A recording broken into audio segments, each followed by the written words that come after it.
ওইদিকে সব্বারানী যে ব্রাহ্মণ তাকে কিনে নিয়েছেন তার নাম বলেছি বিষ্ণু শর্মা। সে বিষ্ণু শর্মা ব্রাহ্মণ বলছে, দেখ দাসী, যে আদাসের চাউল আমি তোদেরকে দেই, তোদের মা ছেলের দুবেলা পেট ভরে খেতে পারিস। তোমার ছেলেকে বলিও আজ থেকে আমার পূজার পুষ্প তুলে দিতে, আমি আরো আদাসের চাউল বাড়িয়ে দিই। সেদিন থেকে রহিদাস ও ব্রাহ্মণ পুত্র চন্দ্রসেনকে নিয়ে বাগান থেকে ফুল তোলে। ছোট বালক বাগানে ফুল তুলতে যে ঢালপালা ভেঙ্গে ফেলে, তাই না? সে বাগানের মালিককে আবার এসে বিশ্বামিত্র ধেনে দেখিবারে পায় যে হরিশ্চন্দ্রকে সে রাজত্ব ছাড়া করেছে, তার ছেলে তার বাগানে পুষ্প তোলে। সেদিন রাত্রে সেদিনই বিশ্বামিত্র অভিশাপ দিলেন, আমার বাগান থেকে যদি বিনা অনুমতিতে সে করে পুষ্প চয়ন, কাল সর্প দংশনে মৃত্যু হবে আমার অভিশাপে। তখন সেদিন রাত্রে মা সব্যা দেখছে কাল সর্প দংশনে তার ছেলের মৃত্যু হবে। কারণ অভিশাপের কথা তো কেউ জানে না, কিন্তু শাস্ত্রে বলছে সন্তানের বিপদে সর্পাগ্রে যিনি জানেন তিনি হলেন গর্ভধারিণী মা। ওই দিন রাত্রে সব্যা স্বপ্নে দেখে ভোরবেলায় রহিদাসকে বলছে, রহিদাস আজ তুই পুষ্প তুলতে যাবি না, পরে যেতে আমি দেব না তুলে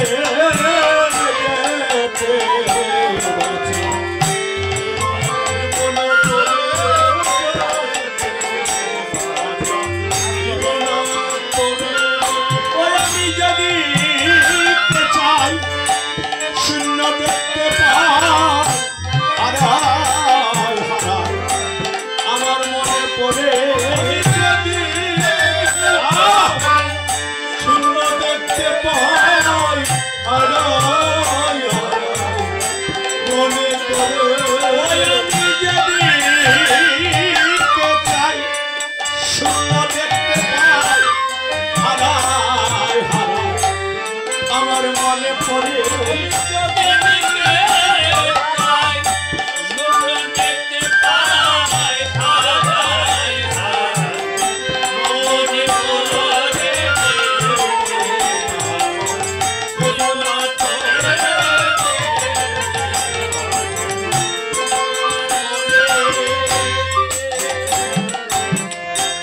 গত সকালে দেখেছি স্বপ্ন থেকে থেকে আমার কেঁদে উঠে মন।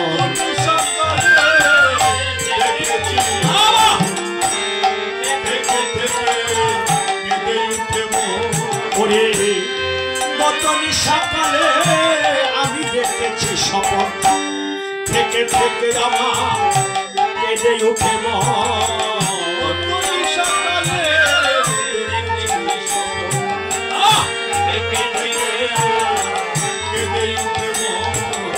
তুই বিনে বাপ ধন কিংবা আছে ধন জুড়াইতে জীবন এই সংসারে তুই বিনে বাপ ধন আমার কিংবা আছে জুড়াইতে জীবন এই সংসারে তুই বিনে বাপ ধন কিংবা আছে ধন জুড়াইতে জীবন এই সংসারে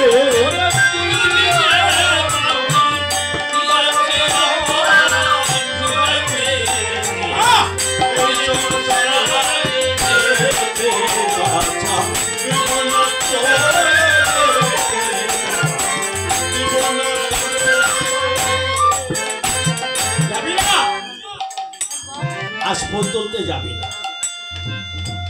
প্রত্যেকটা সন্তানকে বলি মা বাবার কথা অক্ষর অক্ষর মেনে চলো। মারে মার সে যদি কেউ বেশি আদর করে সে বড় ডাইনি। মার সে যদি কেউ বেশি দরদ দেখায় সে বড়। আর বাবার সে যদি কেউ বেশি আদর করে সে তোমার পিঠে ছুরি মারছে। তাই এই সংসারে মা বাবার কথা শোনো। মার চেয়ে কেউ বেশি আদর করে না, মার চেয়ে বেশি কেউ ভালোবাসতে পারে। তাই রবিদাস মায়ের কোলে বসে আছে, মানা করছে। এদিকে ব্রাহ্মণ পুত্র চন্দ্রসেন এসে বলছে, রবিদাস বাবা যে স্নান করতে চলে গেল রে, পুষ্প না পেলে তো বাবা মারবে।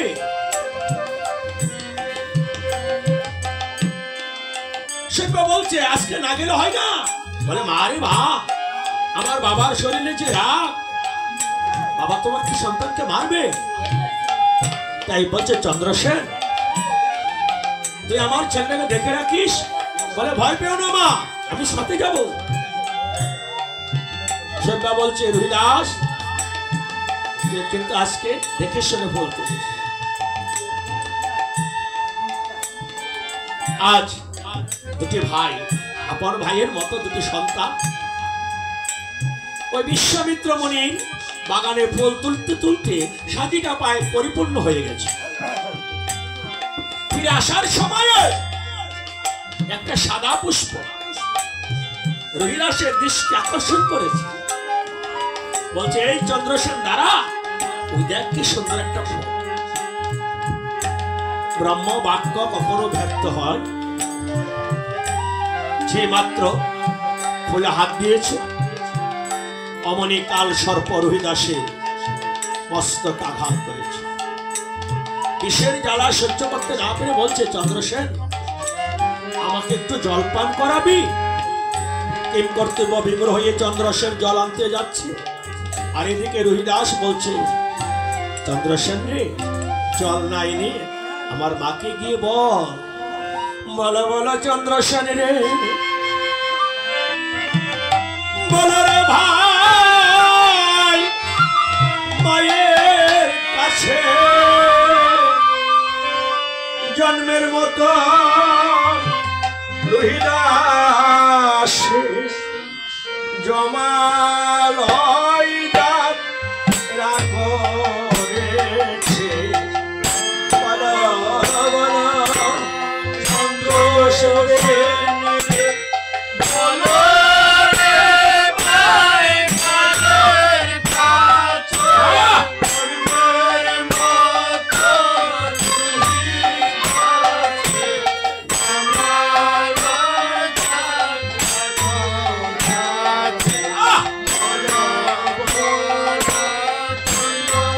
রাখছে।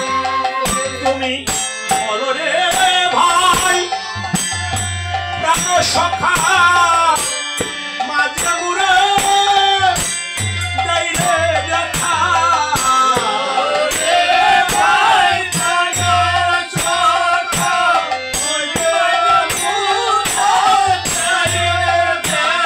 তুমি বলো রে ভাই প্রাণ সখা মাঝে মুড়ে দেইরে দেখা।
কর্মদোষে সভয়াসে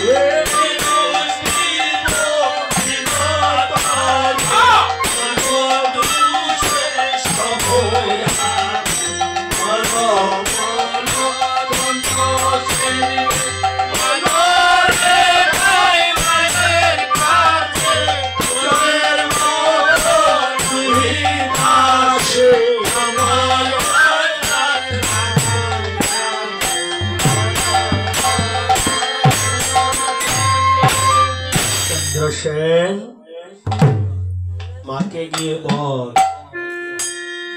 আমি জন্মের মতো মাকে ছেড়ে চলে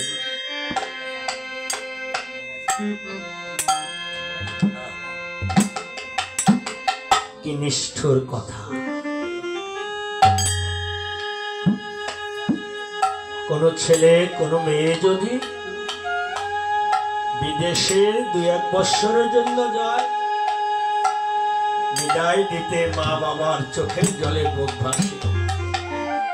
আজ সন্তান বলছে মাকে গিয়ে বলিস আমি চিরদিনের জন্য মাকে ছেড়ে চলে যাব।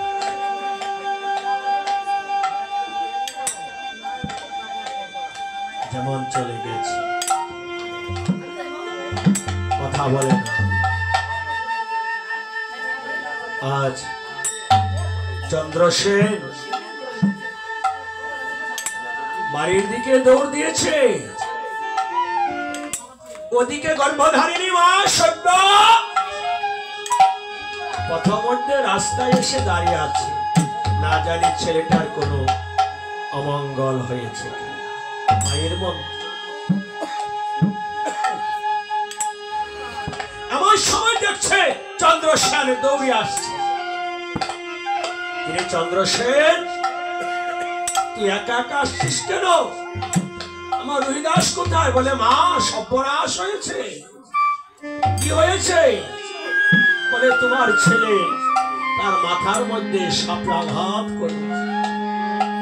সর্পাঘাতের কথা শুনে মা পাগল এনে এলো কেশের, দৌড়িয়ে সেই বনের মধ্যে যে দেখে তার একমাত্র সন্তান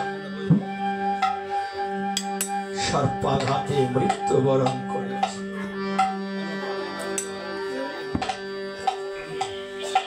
মায়ের সম্মুখে যদি সন্তানের মৃতদেহ পড়ে থাকে, মার অবস্থাটা কেমন হবে? গর্ভধারিণী মা রুহিদাসকে বুকে নিয়ে বিলাপ করে বলছে, ও মায়া কান্দে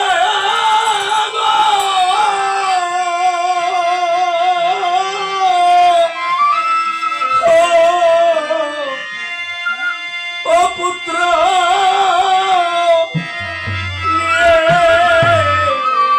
কোলে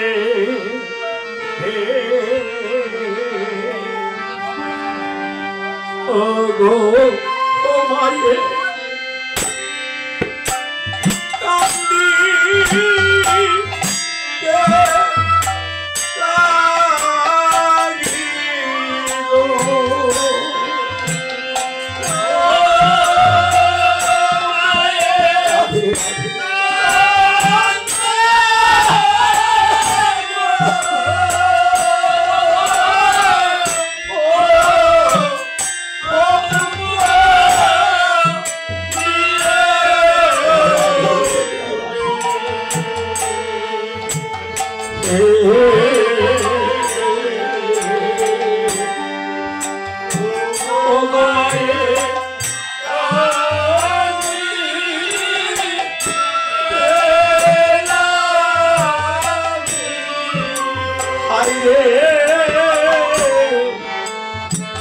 ওঠরে বাপ আমার নয়নের মুখী কত নিদ্রা নিদ্রা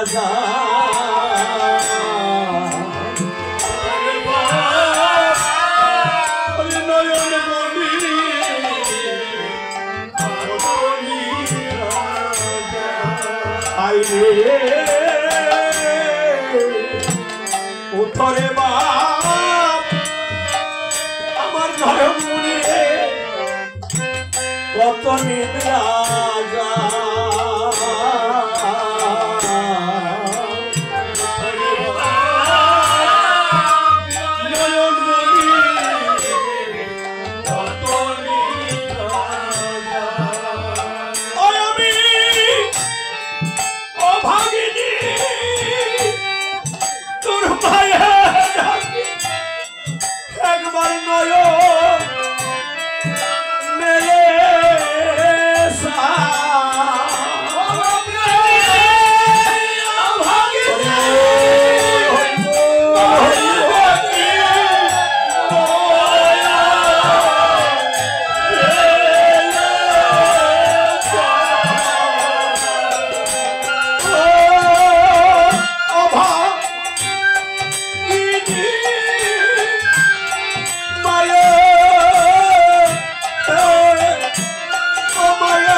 চোখটা খুলে তাকা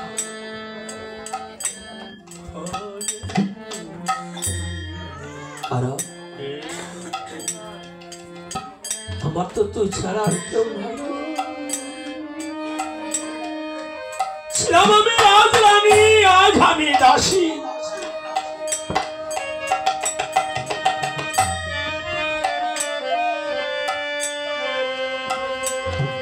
আমাকে কে মা ডাকতে বলে? একটা নারীর জীবন তখনই পূর্ণতা পায় যখন সন্তানের মুখে মা ডাক শুনতে পায়।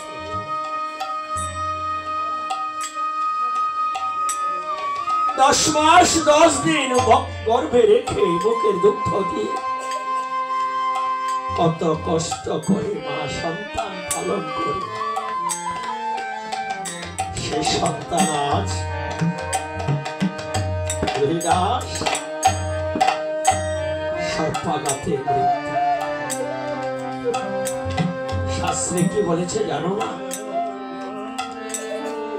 শাস্ত্রে আরো বলেছে,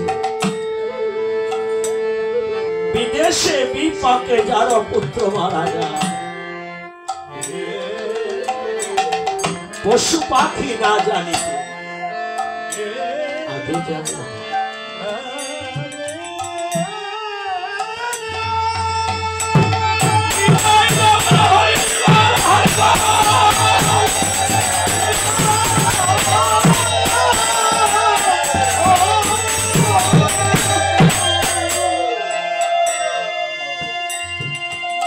মাসে সিনে গভীর জলে বাপ, পক্ষে সিনে ঢাল, মাসে জানে পুত্রের বেদন, যারো গর্বের আশীর্বাদ বলছে রুহিদাস আমার আর মা ডাকবি না? একবার মা বলে ডাক, ও বাবা রুহিদাস মা বলে ডাক। বাবা রুহিদা মা বলি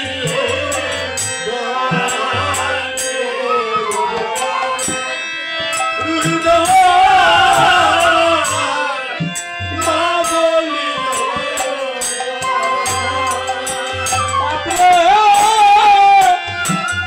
অনেকক্ষণ হয় তুই আমার মা বলে ডাকিস না অনেকক্ষণ হয় তুই আমার মা বলে ডাকিস অনেকক্ষণ হয় তুই আমার মা বলে ডাকিস না অনেকক্ষণ হয় তুই আমার মা বলে ডাকিস ও বাবা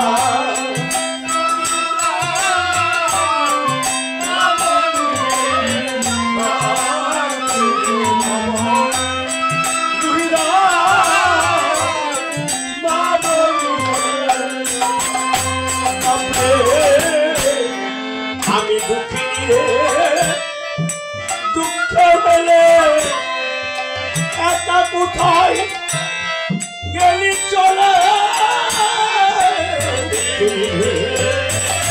দুঃখ হলে একা কোথায় গেলি চলো দুঃখিনী রে দুঃখ হলে একা কোথায়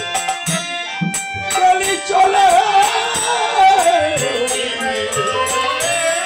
দুঃখ ফেলে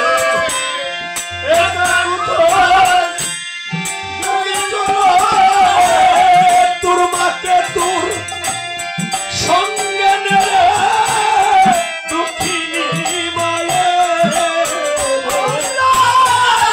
তোর মাকে তোর সঙ্গে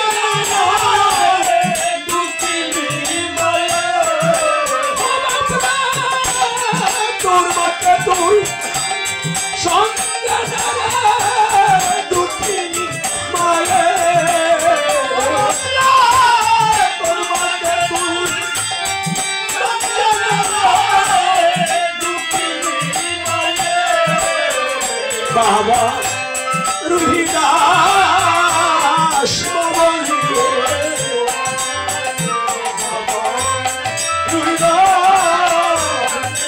বলি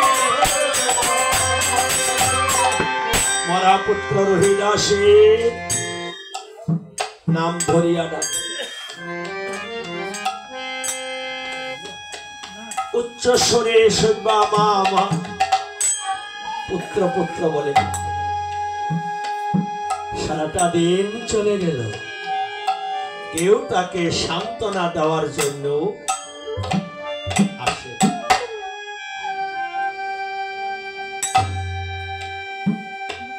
সন্ধ্যা হয়ে যাবে ঠিক এমন সময়ে ওই বিষ্ণু শর্মা ব্রাহ্মণ এসে বলছে এ দাসী রাজ্যে কি মরা বাসী করবি নাকি রাজ্যে যদি মরা বাসী হয় রাজ্যের অমঙ্গল হয় শোন ওই যে বট বৃক্ষটা দেখা যাচ্ছে এটা বেনারসের মহাশ্মশান তুই তোর ছেলেটাকে নিয়ে সেখানে সৎকার করে আয় বললে বাবা তুমি যাবে না আমার সাথে বলে সর্বনাশ আজকে কৃষ্ণ শিব চতুর্দশী রাত্র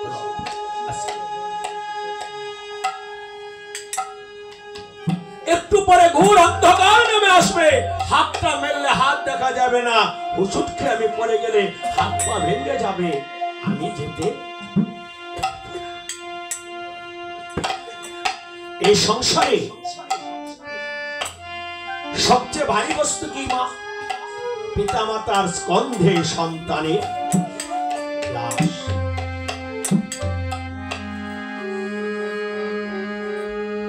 সেই ভারী বস্তু। মা সন্তানকে নিয়ে যাবে। কোথায় যাবে? বেনারসের মহাশ্মশান। সে শ্মশানে কোনদিন সে যায়নি।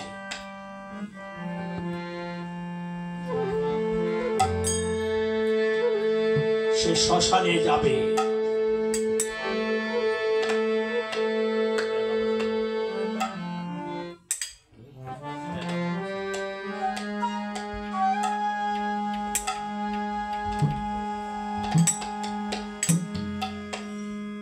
রাস্তাঘাট চিনে না।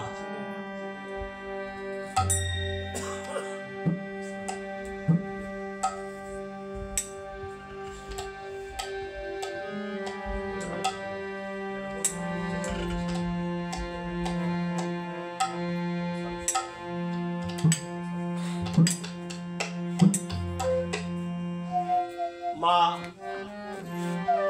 আজকে তার সন্তান নিয়ে যাত্রা করছে। অচেনা রাস্তা।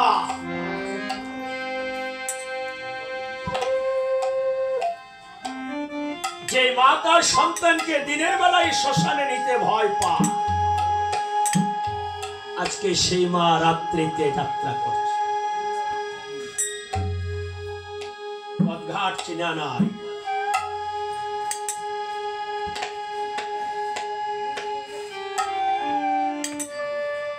যেতে যেতে অনেকটা রাত্র হয়ে গেছে। শ্মশানে হরিদাস মনে করেছে রাত্র যখন অধিক হয়ে গেছে, আর বোধহয় ঘাটে কোনো মরা আসবে না। বিধাতা বলে মরা আসবে না, দেখ কে আসে। নিজে কুটিরে শুয়ে আছে। এমন সময় হরিদাস শুনতে পাচ্ছে কে যেন ডাকছে, এখানে কেউ আছো গো? যদি থেকে থাকো আমার সন্তানের সৎকার করে দাও। দুবার ডাক শুনে হরিদাস ভাবছে ঘাটে মরা এসেছে, তাই কুটির থেকে বের হয়েছে। অন্ধকার, কেউ কাউকে দেখে না। বলছে কে গো নারী? সব্য বলছে ডু, আমি এক হতভাগা মা। এই সংসারে আমার আর কেউ নেই। বলে কিসের জন্য এসেছ? বলে আমার একমাত্র সন্তান সৎপালাতে প্রাণ ত্যাগ করেছে, তুমি আমার ছেলে সৎকার করে দাও। হরিদাস বলছে নারী, মরা পুরা হলো আমার মহাজনের ব্যবসা।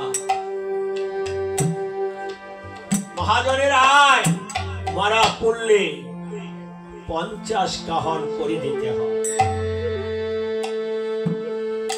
আমাকে 50টা করে দিয়ে দাও, আমি তোমার ছেলে সৎকার করে দেব। সেব্বা বলেছিল ডুমরি, আমার পরনের বস্ত্রটা ছাড়া আমার কাছে কিছু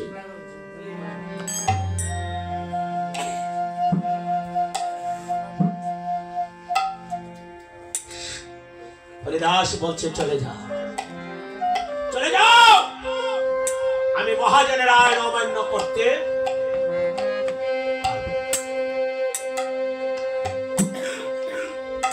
সত্য বলছে তোর যদি একটি ছেলে থাকতো, বললে আমার ছেলে ছিল তো ছিল, আমার চোখের সামনে দেখে নিয়ে চলে গেছে। আমি বাবা হয়ে আমার ছেলেকে রাখতে পারি।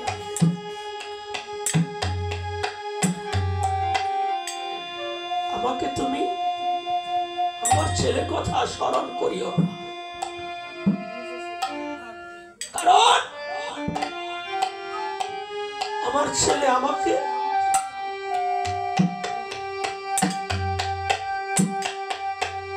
আমাকে একদিন না দেখে থাকেনি, আজ অনেক দিন হয়ে গেছে সে আমাকে ছেড়ে চলে গেছে। কোথায় গেছে আমি তাও জানি না। চলে যাও নারী,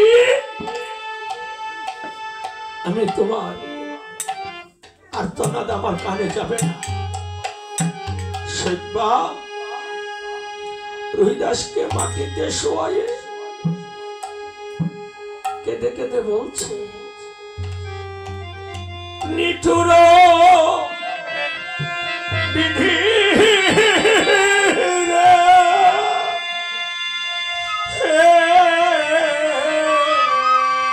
এই কি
কেন আমায়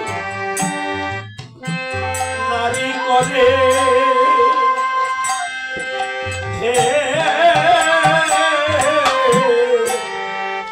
পাঠাইলি এই সংসারে, কেন আমায় নারী করে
হরিদাস বলছে, নারী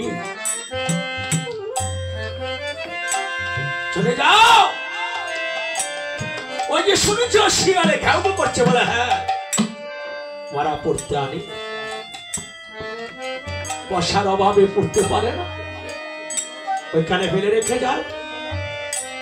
দিনের বেলা কুকুরে শুকুনে চিলে কাকে খায়, রাত্রে উল্লুককে ভাল্লুককে শিয়ালে খায়। নারী চলে যায়। একমাত্র সন্তান যদি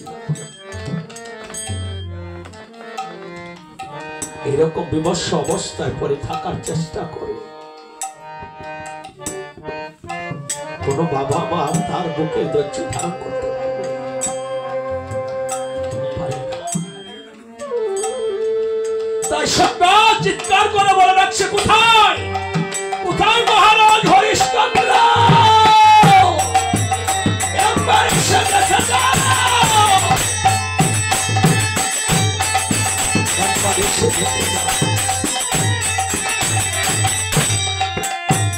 সেটা বলছে, কে গো?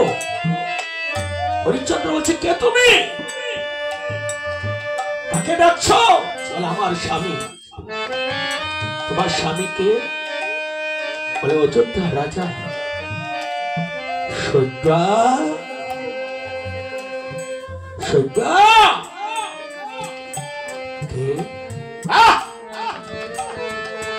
কে ডাকছো আমাকে?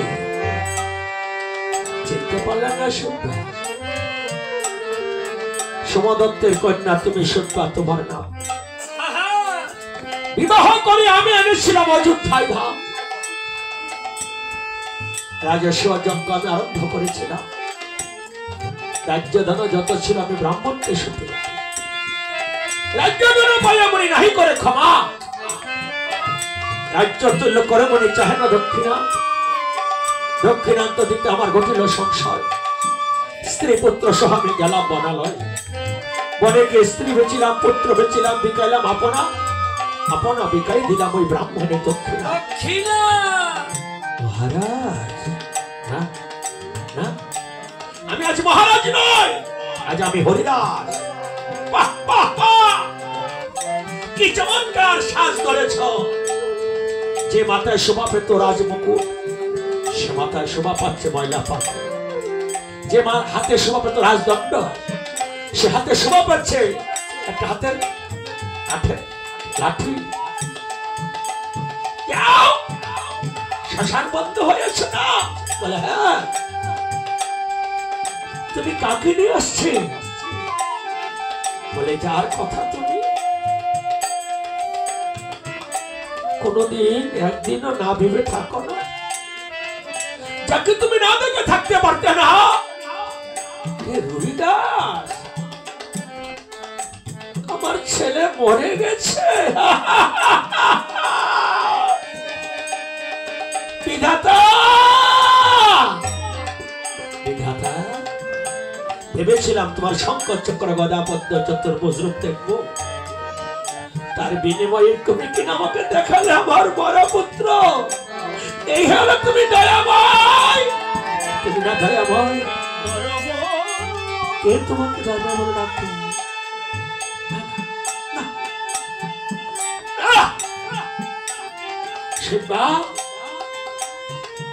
আর দয়ামা বলা যাবে। সাজাও, চিতা সাজাও, একটা না কেন স্বামী? বলে মাঝখানে জ্বলবে আমার ছেলের চিতা, আর এক পাশে জ্বলন্ত চিতা ঝাঁপ দিব আমি, আরেক পাশে জ্বলন্ত চিতা ঝাঁপ দিবে তুমি। তিনজন যদি মরে যায়, কেউ কারোর জন্য থাকবে না। আজ বাবা হয়ে সন্তানের চিতা সাজাচ্ছে।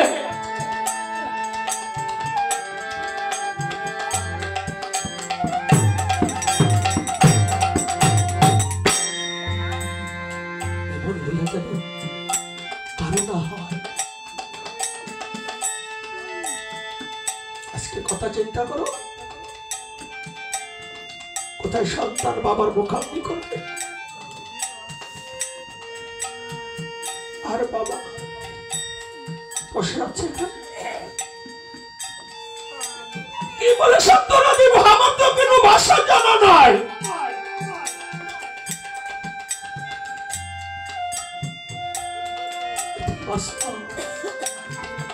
এটাই বাস্তব। স্বামী স্ত্রী মিলে তিনটা চিতা সাজিয়েছে।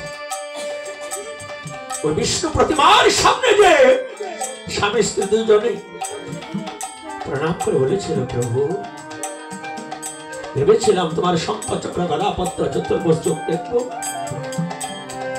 আমার তো দেখা হলো না। তার বিনিময়ে দিলে আমার সন্তানের মৃত্যু। তাই আজকে আমরা স্বামী স্ত্রী আমাদের দেহ মন প্রাণ তোমার নামে দান করে অগ্নিকে প্রবেশ করছি। যদি পারো আমাদের মৃত্যুর পরে আমাদেরকে তুমি দেখা দিও।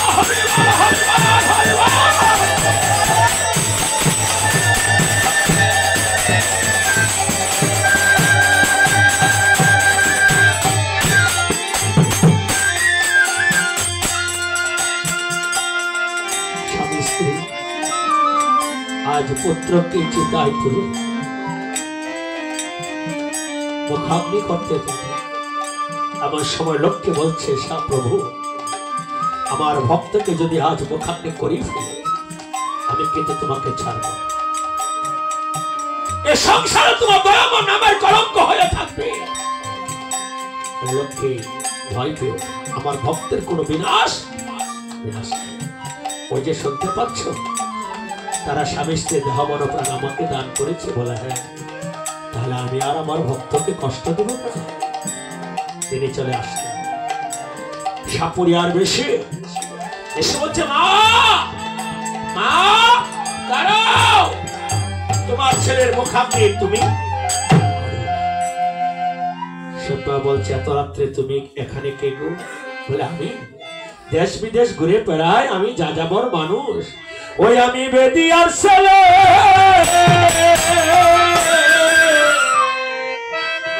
সাপের মরা ভালো হইল আমি জানি।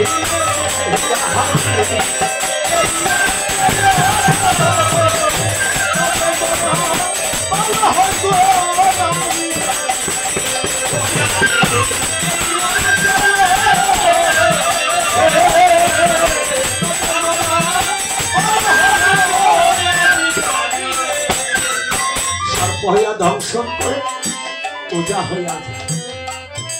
সেবার যখন আচর পেতে বলেছে, ওরে সাপরিয়া, আমার ছেলেকে জীবন দান দে, আমি আমার সব কিছু তোকে দিয়ে দিব।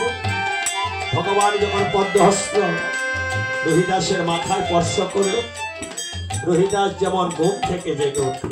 সেবা বলছে, তুমি তো কোনো সাধারণ সাপরিয়া না, তুমি কে? ওরে আমায় দেখতে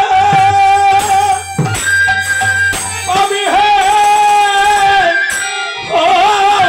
হরিশ চন্দ্র চক্ষু।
ভগবান সম্মুখে দাঁড়িয়েছে, দেখা যায়।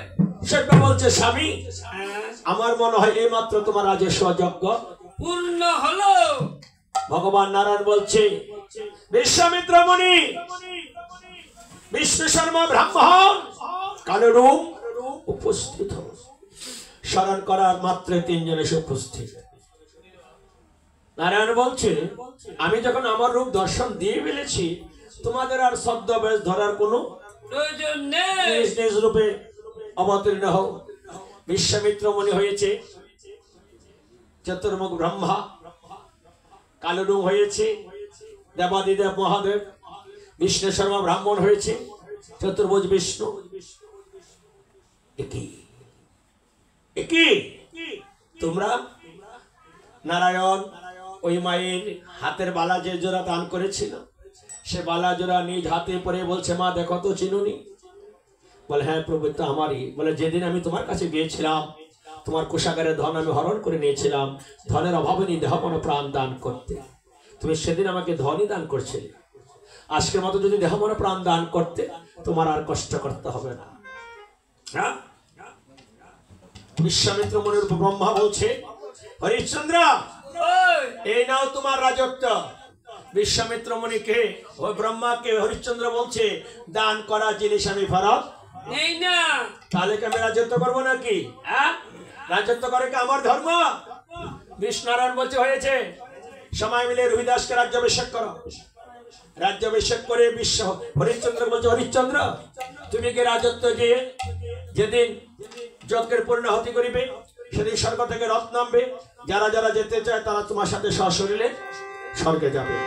ব্রহ্মা বিষ্ণু শিব নারায়ণকে প্রণাম করে হরিশ্চন্দ্র আবার রাজত্বে ফিরে গেল। রাজত্ব আবার আগের মতো হলো। সবাই মিলে এসে যখন যজ্ঞের পূর্ণাহুতি করিল, পূর্ণাহুতি পাওয়ার সঙ্গে সঙ্গে স্বর্গ থেকে পুষ্পরথ নেমেছে। হরিশ্চন্দ্র কতগুলো জীবন্ত প্রাণী নিয়ে স্বর্গে যাত্রা শুরু করছে। হরিশ্চন্দ্র স্বর্গে যাই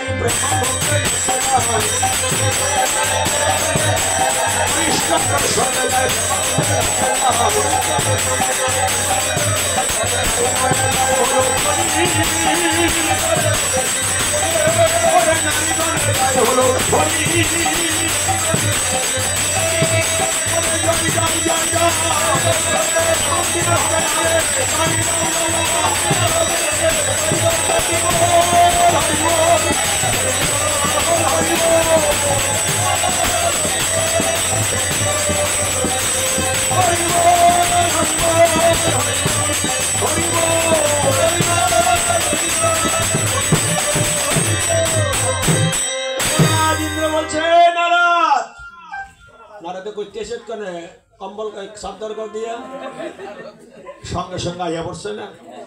নারদ মুনি কারে কই বুঝেননি, এ ঘরের ঝগড়া ও ঘরে যে লাগায়। আপনাদের এই বাড়ার বোধে নারদ মুনি নাই? আপনার দিকে আছে। আপনার দিকে আছে কে? ওই যে হারমোনি বাজায় হ্যার বউ। হ্যার বউ আবার কি করছে? হ্যার বউ যেন গিয়ে দেখবো কাজে লাগছে, হ্যাঁ না গিয়ে উঠি যাতায় আর কইতে কই তোর নামে দুর্নাম কইছিল।